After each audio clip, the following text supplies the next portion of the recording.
introduce my dog to stay in frame by petting him. So far, so good. First, I hope you had a magical 2023. I'm sorry that unless you're following me on Patreon, I probably have not shared much of 2023 with you. What are you doing?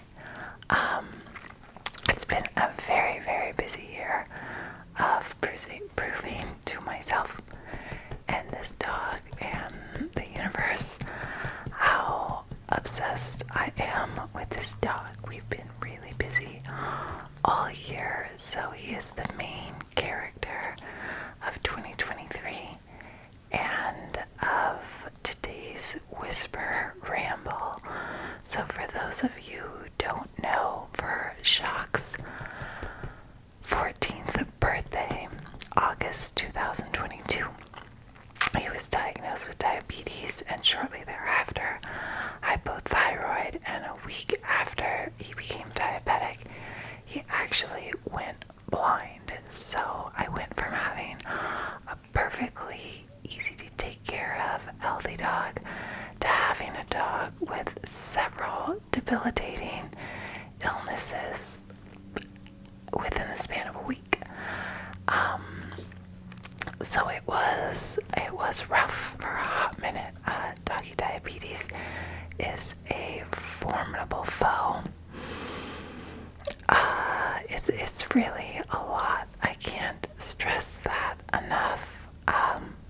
60% of dog owners put their dogs down the day that they're diagnosed with diabetes, because it truly is a lifestyle. You have to give them weighed out food and medication every 12 hours without fail, like clockwork.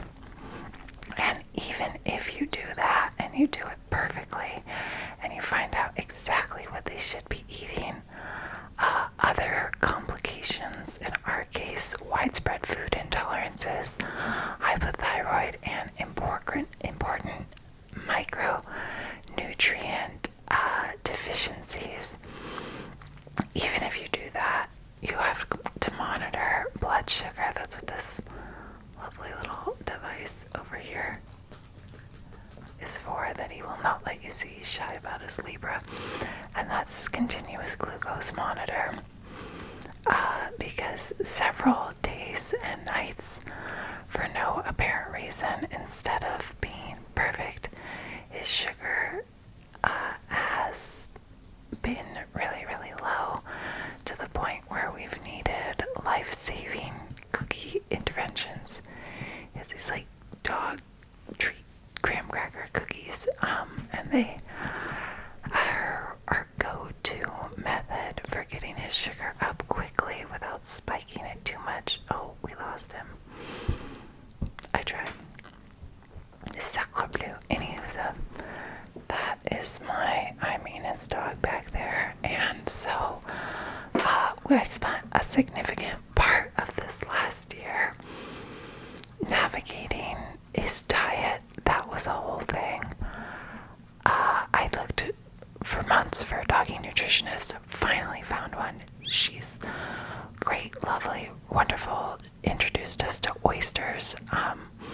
If I ever had a dog again, which I do not intend to, I would give them canned oysters intermittently throughout their whole lives, because they're just so nutrient dense. Like, the micronutrients in canned oysters, upon reflection, was like such a no-brainer. Why wasn't I always giving this to my dog? Now, unfortunately, my dog was a French chef in a past life, and he's very, very picky, and he does not like to eat the same thing over and over again. So usually diabetic dogs eat the same thing every 12 hours for the rest of their life.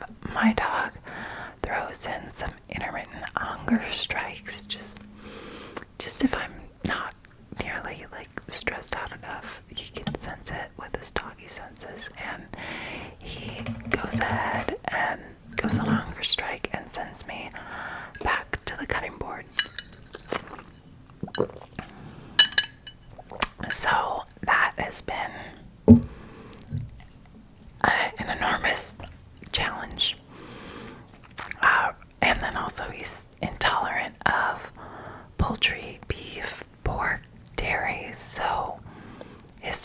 the animal proteins he's on right now are rabbit, kangaroo, duck, and lamb. Some of those are treats. The rabbit is a wet food, and then the lamb I cook for him. So his diet has taken up an enormous part of my year.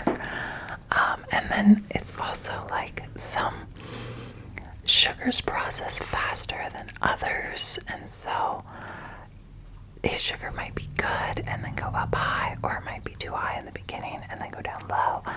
It's been a real process of figuring out, like, yams will bring your sugar up later, garbanzo beans will bring it up immediately after you eat it, that kind of thing. So I've come to know way more than I ever wanted to about diet and sugar and nutrition and diabetes. Dogs get type 1 diabetes, which is what happens to like small children and babies. It's a whole other beast to contend with compared to type 2 diabetes, which is what cats get and adults later in life.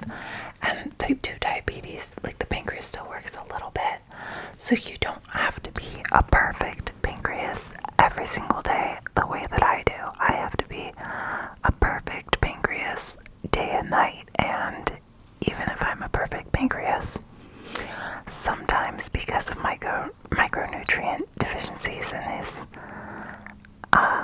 either not being on oysters at the time or refusal of them, he might have a life or death experience almost at any given moment. There's 1 hour in the day and 1 hour in the middle of the night where like I can go to the grocery store and know that I can go to the grocery store and like plan ahead for it.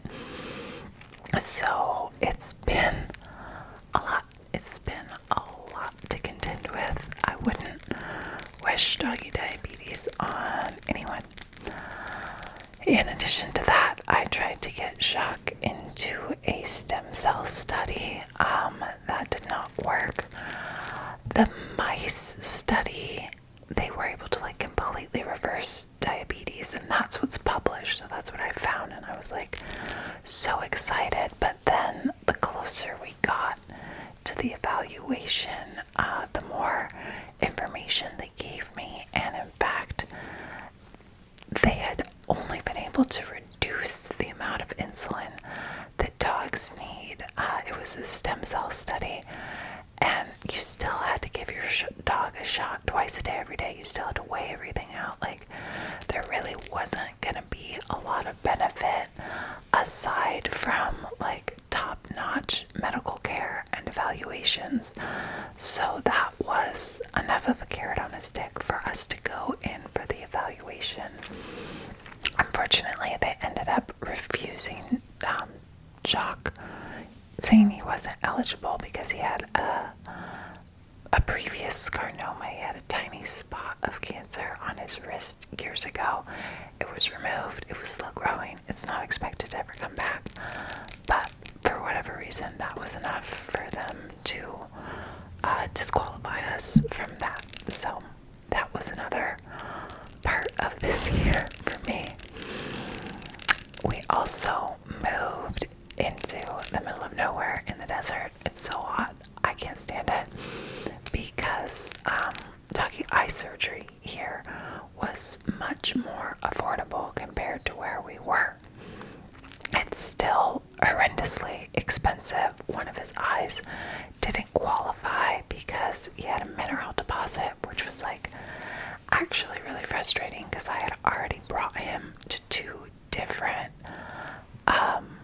what am I trying to say? 2 different like doggy ophthalmologists, and that mineral deposit had started growing, and they were like, just keep doing what you're doing with the eye drops that the first ophthalmologist gave me. And then ophthalmologist number 3, where we are now in the middle of the desert, she put him on drops that did make it a lot better. So I feel like if I had started with her, then both of his eyes could have been eligible. So that was frustrating, but fixing one eye was more affordable than fixing 2, not by like 50%. It was kind of definitely wish we could have done both eyes instead, but he was blind for a horrific amount of time, and he was really sad, and he was a totally different dog, and he was really like antisocial and obviously scared, you know, which makes sense. Like, what if your life was just like that? I would be scared. And then the first day that I brought him back from surgery, they say it's like the pupils constrained artificially, and they say it's like seen through a straw. And I was like, did the surgery work? Did it take? He doesn't look like he could see. He was still bumping into things. He wasn't excited. And then I took him off the gabapentin per his vet's recommendation the following day, and then that morning I went to feed him, and when I tell you that I got to see my dog see me for the first time in the longest time, and it was the most heartwarming thing I've ever been a part of. He was excited and confused and a little bit scared. His like back hackles were up, and but he was like wagging his tail, so he was like scared but also excited, and he just like looked at me, and I was like, oh my god, you can see. And he's just been a really happy pup ever since. So that was the big win for 2023. That's my rose. Maddie introduced me to a practice where you share a rose, a thorn, and a bud every day. So I just came up with this right now. Let's do that. So the rose of 2023 was definitely getting his eyesight again. The thorn of 2023 was not being able to beat diabetes, which like I really wanted to, especially because he's also hypothyroid, and like the vet has seen one case where a dog with hypothyroid was able to, like, a year later they didn't have diabetes. It was just really intense insulin resistance by way of hypothyroid. So I was hoping that we would either get into that study or we would fix his diabetes that way, but that did not happen. And so yeah, my thorn is that we still have diabetes to contend with. It's a lot easier when he eats oysters, and we don't have nearly as many like crashes and roller coasters. So I'm really grateful for his doggy nutritionist and the advice of oysters. He is 20 pounds and eats 2.5 grams of oysters every 12 hours. So that's what she put us on, and it's really, yeah, it's made such a big difference. I meet people and they say they like dogs, and I teach them about oysters now, or I try to, which, by the way, the ones in water are like so gross, he won't eat it. I tried it, it was awful. Diabetic dogs, like their pancreas doesn't work so well, so you aren't supposed to give them that much fat because fat needs enzymes to be digested, and the pancreas just sucks at life now. So I get the ones in olive oil, and then I rinse them several times, but then he stopped eating them, so now I soak them in lamb fat anyway, and it's probably not the best, but adding chia seeds to his diet has helped soak up some of that fat. I was actually worried that it was going to be too much fat because there's a lot of omegas in chia seeds, but it actually like seems to absorb the fat. So that is my rose and my thorn, and a huge part of what's been going on for 2023. My rosebud is, I'm excited about a lot of things in 2024. I've been working all year on this planner series.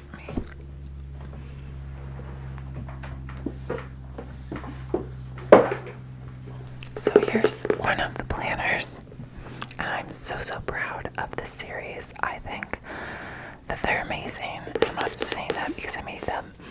I love everything about them, honestly. Like the font and all the different modalities and practices, and they have cute little quotes for every week. This one is from Carl Rogers, who's one of my favorite authors and psychologists. It says, "The good life is a process, not a state of being. It is a direction, not a destination." And there's places for you to write like your weekly wins and your gratitude lists and your positive experiences. And then there's also other exercises. This is the My Ideal Life exercise. The very first video I ever did was on this exercise. Anyway, it's like finally a thing that you can buy, so that's exciting. And I'm really, really excited to share this with people and to see how it can help their lives blossom. And then the other thing I've been working on in 2023 is a book. It's almost done. It's not for sale because this is a rough draft. The book is called Be Joy Now. And it's an almanac of things I learned the hard way so that maybe you don't have to. And in it, I talk about my experience with depression and overcoming that using positive psychology and a number of other methods. And then my experience with chronic illness and reversing dozens of diagnoses and the art of joy and just everything that has helped me along the way. This is very, very much the book that I needed and the planner that I needed. There's two different planners. One is for like healthy people, and that has a lot of positive psychology stuff in it. And then there's another one that has all of the positive psychology stuff plus symptom and supplement trackers for gals like me who and reaction logs and health calendars. You just really need to take really good records of your healing journey. And so I needed both of these planners. I needed the Damon planner when I was healthy but sad, and then I needed the Oracle planner when I was happy but unhealthy, which is a process I'm still in right now. And all of the modalities are explained in this book, as well as where all of them came from and how it all came to be. And like every idea I've ever had is in this book. It's so funny. Like I'll be talking to my friends and I'm like, this idea, which is in my book, like it's for the right reader, it's a wealth of information. I know it's really thick. You don't actually have to read the whole thing. There's a really detailed table of contents that has the subheadings as well as the names of the chapters, so you can just skip to like, oh, I want to learn about mold, or I want to learn about Lyme, or I want to learn about joy. And then also throughout the book there are these like lessons learned, and then at the end of the book I have different recommendations of podcasts, movies, books, and then all of the lessons learned are listed out so that you can peruse the lessons learned and then decide what it is you want to read about. Every chapter works as like a standalone thing, and then there's a whole section just on the modalities and the planners. So I'm super excited to release all of this in 2024, and then also very excited to like not be working on this anymore and to dive back into making ASMR content like full time again, not just for Patreon. So like if you are curious about what I've been up to for the last year, for the I think very reasonable price of $3 a month, that's $3 a month, I have been putting usually 4 videos on my Patreon. Sometimes it's chapters from the book instead, or behind the scenes it's more than 4 videos, but as a general rule, I try to do 4 videos a month on Patreon, so there's a bunch of stuff there. It's different than the stuff that's here on YouTube. I like to think that I try to make like high five ASMR for your best possible timeline, and as you'll see in the book, I envision joy as a 3-sided entity, right? So like I likened it to a coin. So there's like one side of a coin, another side of the coin, like looking for ways to be delighted. That's part of being joyful. So that's like the light side of the moon.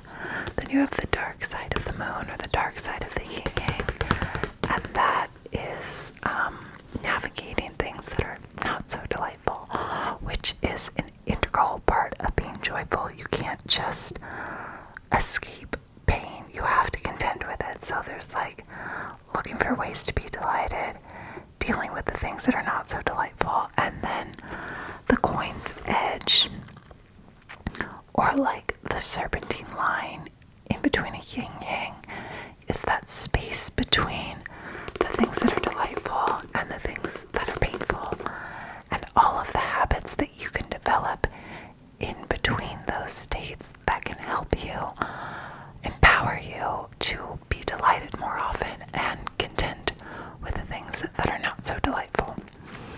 So for Patreon, I feel like there I share more of the dark side of the moon. It's really deeply personal. It's very vulnerable. Like, I try to be authentic all the time in my whole life. I'm an Enneagram 4, and that's just like near the top of my value hierarchy. But also, I try to guard myself a bit, right, from like negative experiences, negative emotion. I deal with them when they happen, but an ounce of prevention is worth a pound of cure. So here you're gonna get more of the light side of the moon stuff, and on Patreon it's a bit more, how do I say,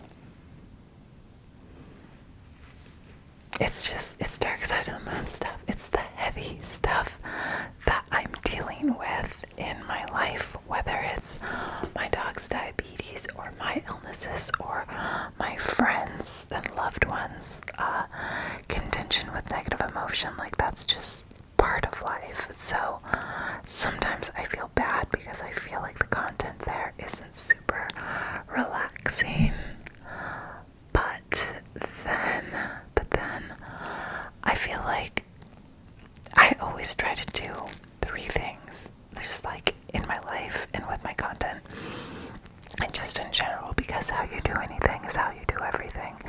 And the 3 things I try to do are like inspire, it's light side of the moon stuff, right?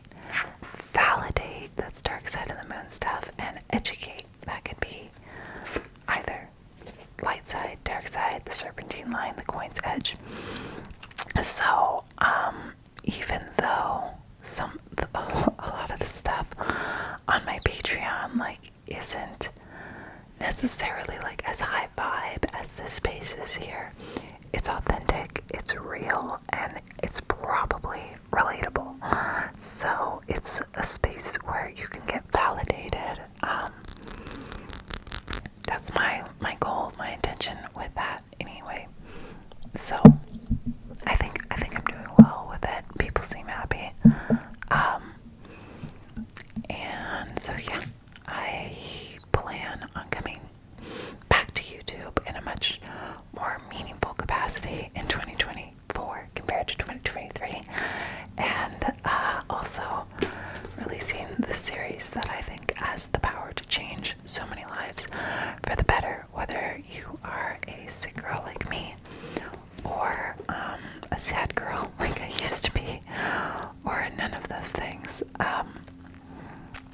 I'm really excited to share all of this. I will probably read to you from my book at some point, but that is for another video.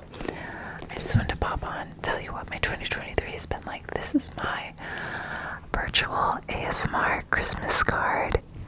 It's been a wild ride, but I'm really, really happy with my rose of the year, Jacques and his eyesight. I'm at peace with the thorn of my year, which is the diabetes, and I am pumped for all things to come. So, whether I get you on Patreon or YouTube, I just want to say thank you for letting me share this space with you and for being part of my best possible timeline. Happy holidays, happy Festivus if you're not so into the holidays. Merry Christmas, happy Kwanzaa, happy Hanukkah. Just happiest of Decembers to everyone, and also recognizing that the holidays can be a really, really intense time, good or bad. So, holding space for that whole yin-yang of the human experience that doesn't stop for December. Until next time, thank you so much. Thank you for being part of my best possible